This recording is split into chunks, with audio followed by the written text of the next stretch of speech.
C2 is handle most of the case, and just C3 is working for the case nearby the boundary, right? Yes. Yeah. The problematic instances end up here. These are the ones that, you know, if we just kind of hypothetically just try and produce some sort of a boundary here, you might be able to create a boundary, you know, two-dimensional space to go something like this. So your problematic samples would be probably, well, this one, this one, definitely this one, right? So it's these ones that are really, really close to the decision boundary. They end up here, and then you hopefully look through a different dimension where they are more separable, or they end up being more separable because there's fewer of them.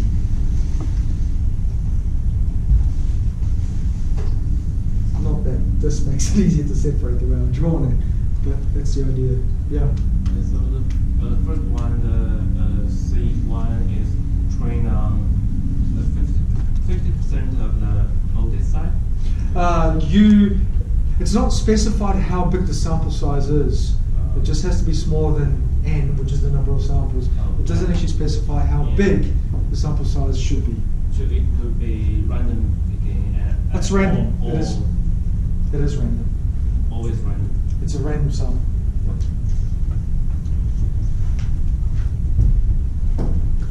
Any other comments, questions regarding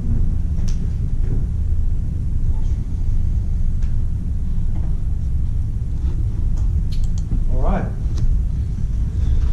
That's boosting. Now let's look at database.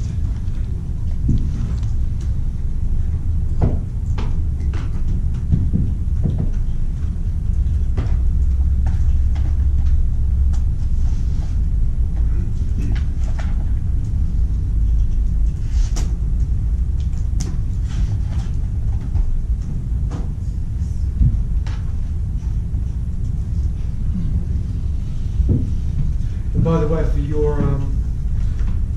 for your assignment 1, I'm asking you under one of the components, and we'll talk about this later, is to try out this as a possible ensemble-based solution.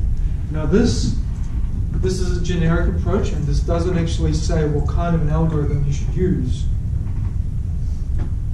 So essentially you can combine this approach with any other machine learning algorithm. This is in essence a meta-learning algorithm. It's a meta-learning algorithm.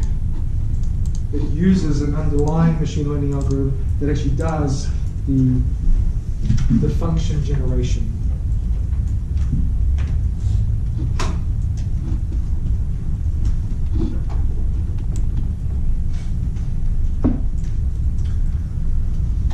All right, so this is where, hold on to your seats. This is where it gets a little bit bumpy.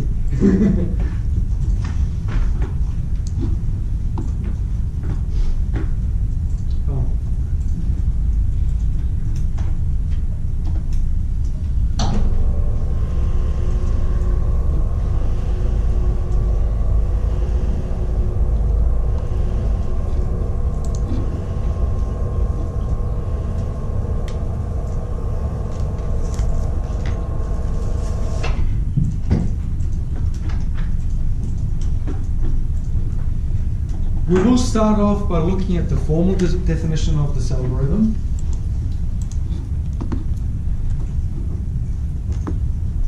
We'll do that for a couple of reasons. One is, these formal definitions of machine learning algorithms can look very intimidating. When you first see them, so what I want to show you is how we can break this down and make sense out of this so that you can gain confidence as you go out into the world as a machine learning data science expert, because you will come across formal definitions of algorithms like this. All right, so this is a confidence building exercise to show you that yes, you can. Well, yes, we can, as Obama would say. All right? So you can do this. You can do this. We can explain all these little things that are going on.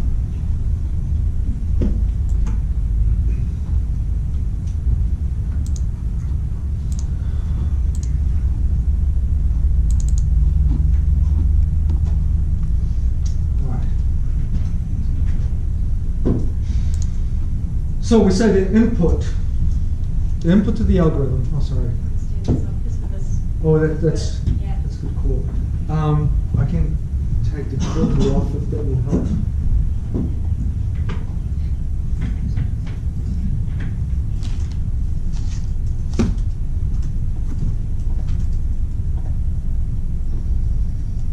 Is that better? Okay, so the input to the algorithm is a training set of examples. Each sample, each individual data point is represented as an X, and we have n of them. So X1 is our data point, Y1 is going to be the label, class, membership. And it says here that Y can be either -1 or 1. So either a positive or a negative sample. It's a binary class algorithm, works with two classes only. And what we're going to be doing is defining a T. T is going to be the number of iterations, the number of weak classifiers that we're going to generate. We're not stopping at 3 like original boosting did. We can go infinitely.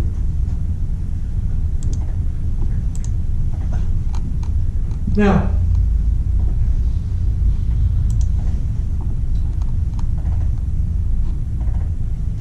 remember how I talked to you at the start about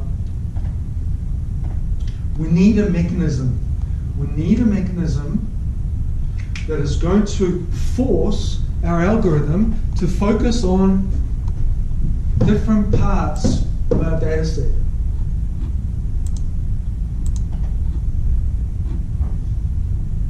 If we have a data set like this, and we apply a machine learning algorithm on it, say naive Bayes, or say some sort of a linear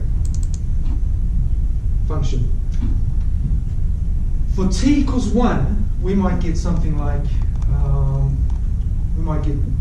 this decision boundary. T equals 1. All right, excellent, very good. There's our first weak classifier. We go into round 2. T equals 2. We ask the classifier, generate a new weak classifier, then it goes and selects the same one, because that's the one that creates the lowest error rate. Well, that's a problem. How do we force an algorithm to not keep generating the same stupid decision boundary, but instead force it to create a completely different decision boundary? The way we're going to do that is through essentially creating a new data set from this. And the way we're going to create a new data set is by increasing the weight of the samples that are being misclassified in the previous round and reducing the weight of those that were correctly classified, so that we force the algorithm to create a new decision boundary based on the weighted error of the samples, not on the absolute error of the new weak classifier. So say t equals 1, our first round boosting is going to create something like this.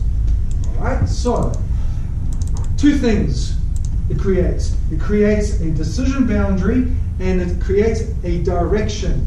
So this decision boundary is going to tell us we're going to split here, and then we're going to say everything that is above this line, we'll say the direction is negative, it's a minus direction, it's going up, we'll say positive, it's going this way. So we have a split and we have a direction. It says everything above here is a positive, everything down there is a negative. That means this has been misclassified. This has been misclassified as well as this, as well as this. So what the algorithm is going to do is it's going to amplify this example, this sample, amplify this sample, make it bigger, and amplify this one, make it bigger, i.e. bigger weight. So that when we get into round 2, This is now essentially a different data set to the previous one, because when we go to calculate a boundary, these instances will have a bigger say in where the next boundary, decision boundary, is generated. Does that make sense? So, alongside the data set, samples X with given number of features, what we need is another vector, which is going to keep the weights at each point in time. T1, T2, T3, T4. What is the weight of each one of these guys? So that we can generate different decision boundaries. That's what this is. D, distribution is what it's termed as, which is not a very helpful term. In our code, it's going to be called weights, because that's what they are, they're weights. So each one of these things, D1 to N, will be associated with each sample X1 to Xn. And each one of these things will be changed from one iteration to the next. So initially we set each weight to an even distribution, right? So 1 divided by the number of samples. Everybody starts off with an equal weight. So we set this up to start off with. And then we say, okay, we're going to loop T number of times for each one of the weak classifiers that we want to generate in an ensemble.